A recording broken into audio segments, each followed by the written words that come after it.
Life is all about action. We have to take action.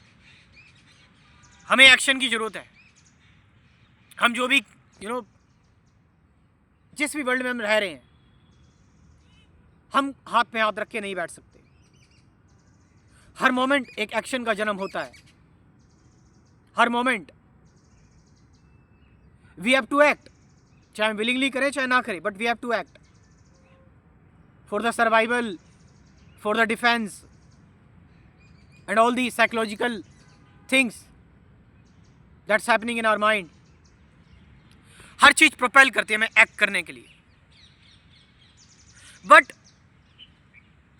मैं उस action की बात कर रहा हूं कि क्या जो भी हम एक्ट कर रहे हैं वो एक्शन हमारी स्मृति से निकल रहा है, हमारे इंटेलिजेंस से निकल रहा है, वो एक्शन हमारे इम्पल्सिव बिहेवियर से निकल रहा है, वो एक्शन हमारी डिजायर से निकल रहा है, वो एक्शन हमारी ऑब्सेसिव एक्शन है, वो हमारे डर से निकल रहा है, वो एक्शन हमारी घृणा से निकल रहा है, वो एक्शन हमारी सेल्फिश डिजायर से निकल रहा है, वो एक्शन हमारे डर से, हमारे गुस्से से निकल रहा है, या फिर वो एक्शन हमारे शून्य से निकल रहा है. वो एक्शन अस्तित्व का एक्शन है. वो एक्शन हमारा आप कह सकते कि सेल्फलेस एक्शन है ना. एक ऐसा एक्शन जिसकी बात की है स्वामी विवेकानंद ने, और यही कर्मयोग है कि whatever you are doing, आप उसको ऐसे कर रहे हो कि वो परमात्मा की ओर ले जा रहा है, आपको गॉड की ओर ले जा रहा है. Godly action, divine action. आप समझ रहे इस चीज को. एक कहानी मैंने ओशो से सुनी थी कि एक व्यक्ति रिवेंज लेना चाहता था, तो उसके अंदर बदले की आग थी, भावना थी बदले की. तो जिससे रिवेंज लेने चाहता था वो उसको हर जगह ढूंढता था. मगर वो व्यक्ति आध्यात्मिक भी था, वो व्यक्ति स्पिरिचुअल भी था. तो जब भी वो उसको देखता उसको गुस्सा आ जाता, वो गुस्से में एक्शन लेता. लेकिन वो चाहता था कि मैं एक्शन जो लूँ ना, वो एक्शन ना मेरे न्यूट्रली कंप्लीटली न्यूट्रल एक्शन निकले. वो एक्शन ऐसा ना हो कि जिससे ऐसा एक्शन जो मेरे अंदर शोर लेकर आए, जो एक्शन मुझे तबाह करे. I want completely neutral action. तो इसी चीज को लेकर वो एक बार एक संत से मिला. उसने कहा कि मेरी ऐसे ऐसे रिवेंज लेने की भावना है, ये मैं ना इस व्यक्ति ने मेरे साथ बहुत बुरा करा है, मैं इसको कभी माफ़ नहीं कर पाऊंगा, I want to take revenge. तो साधु ने यही समझाया था उसको कि जब भी तुम उसको मार दो, अगर तुम उसको मारना चाहते हो, लेकिन ये ध्यान रहे कि मारने में जब तुम उसको मारो तो फिर तुम्हारे अंदर ना जो इमोशंस हैं, जो तुम्हारी फीलिंग्स हैं, उनसे ऊपर उठ के मारो. आप समझ रहे चीज को. इंपल्सिव या ऑब्सेसिव होके नहीं मारना. जब तुम्हें ऐसा लगे ना तुम एकदम शांत हो, तब तुम उसे मारो.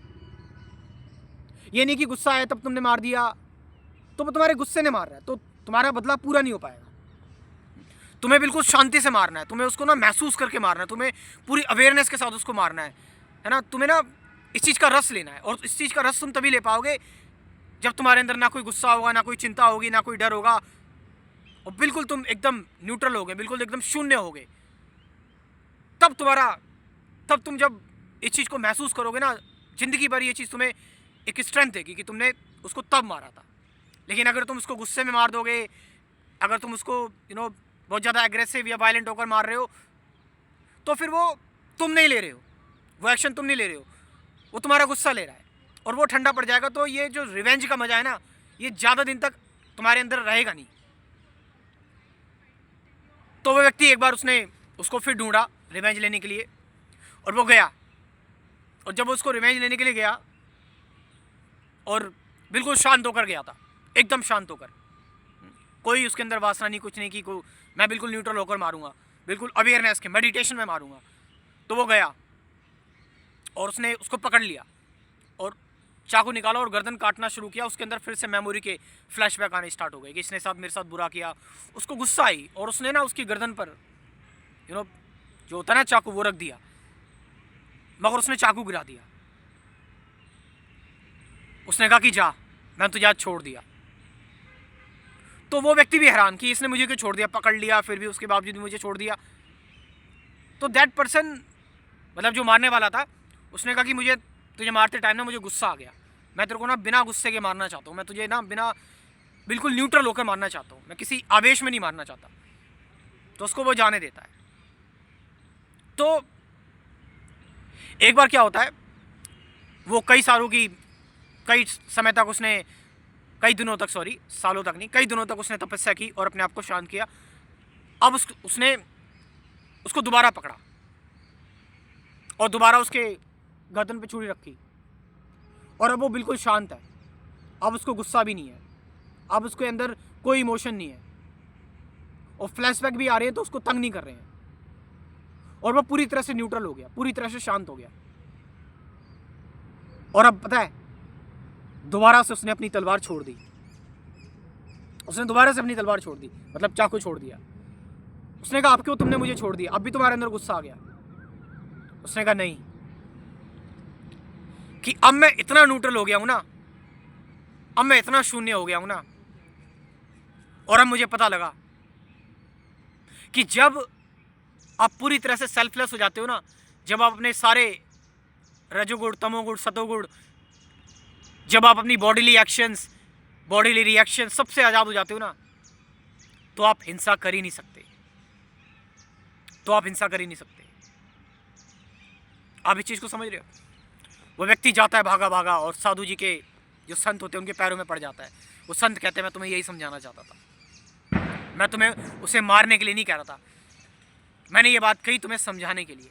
क्योंकि एक व्यक्ति जब पूरी तरह से न्यूट्रल और शून्य हो जाता है ना, तो वो हिंसक हो ही नहीं सकता, वो किसी को मार ही नहीं सकता, वो कभी भी किसी के साथ गलती नहीं कर सकता। उसका केंद्र ही अब बदल चुका है, उसके अंदर शांति छा गई है, पीस छा चुकी है। Are you getting the point? How beautiful this story is. कितनी सुंदर स्टोरी है ये, कि जब आप पूरी तरह से अपने विचारों से, अपने इमोशन से, अपनी फीलिंग से, दबाना नहीं है, सप्रेस नहीं करना, इनसे ऊपर उठ जाते हो। इनसे ऊपर उठना मतलब इनको समझकर इनसे ऊपर उठ जाते हो, तो आप फिर जो भी करते हो ना, that is the action of God. वो परमात्मा का एक्शन है, वो गॉड का एक्शन है, वो सेल्फलेस एक्शन है, वो कर्मयोग है, असली का कर्मयोग है। और इस क्रम से जब आप कोई भी कार्य करोगे, फिर आप चाहे कुछ भी हो जाओ, वट एवर यू आर, आप गलत कर ही नहीं सकते। आप हमेशा आप गलत करना भी चाहोगे ना, तो वो चीज आपसे अच्छी हो जाएगी। और मैं इस वीडियो को बनाने से पहले मुझे नहीं पता था क्या टॉपिक है, लिटरली। और कई बार मेरे साथ ऐसा होता है, मुझे नहीं पता था। ये कहानी मैंने कितने साल पहले सुनी थी, मुझे अब याद आ गई। और मुझे नहीं पता था मैं विवेकानंद का नाम लेना है मुझे, या फिर मुझे क्या बोलना है। मुझे कोई स्क्रिप्ट नहीं पता थी इस चीज़ की, बट मुझे ये पता था कि मुझे अपना पॉइंट ऑफ व्यू रखना है, मुझे ये बात कहनी है। तो दैट हैपन्स कि जब आप पूरी तरह से सेल्फलेस होते हो, एक्शन आता है आपके अंदर से, निकलता है, आपको करने की जरूरत नहीं पड़ती, वो होता है action. This is the effortless action, automatic action, the action beyond thought, action beyond memory, beyond mind, the action of intuition, insight, आपका परसेप्शन, एक्शन ऑफ एग्जिस्टेंस, अस्तित्व का कर्म है ये कर्म सबसे सर्वोपरि है, ये कर्म योग है, ये आपको सीधे परमात्मा की ओर ले जाता है, ये आपको मुक्त करता है। और इन्हीं सब चीज़ों के बारे में मैंने बात की अपने स्पिरिचुअलिटी के कोर्स में, कुल 24 वीडियोस का जो कोर्स है, अध्यात्म का कोर्स है, meditation, awareness, present moment, relationship, fear, suffering, who am I, observation क्या है, अटैचमेंट क्या है, 750 से ज़्यादा गाइडेड मेडिटेशन की वीडियोस भी हैं। You can join this course. मेरा व्हाट्सअप नंबर लिख लो 9773529489, ये नंबर मैं डिस्क्रिप्शन में ड्रॉप कर रहा हूँ, वहाँ से जाकर आप इस कोर्स को ज्वाइन कर सकते हो। Thank you very much.